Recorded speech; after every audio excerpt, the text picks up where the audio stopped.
আমার দাঁড়াই না দিবা বুদ্ধ নেই। আচ্ছা এরপরে আর কি হলো? এরপর আমি যাবো কেডাল তো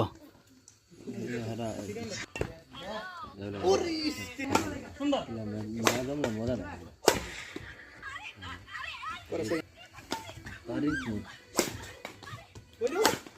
বাড়ির কোনো লক করে দেখ কাটিছি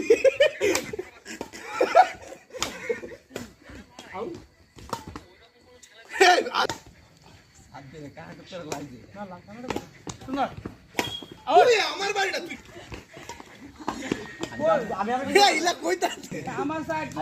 ভাই জিসান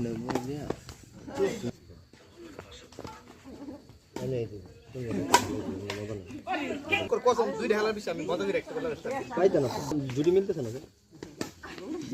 মিললে আমি সেদিন বেলা দাঁড়াইলে একটু মজা পেলে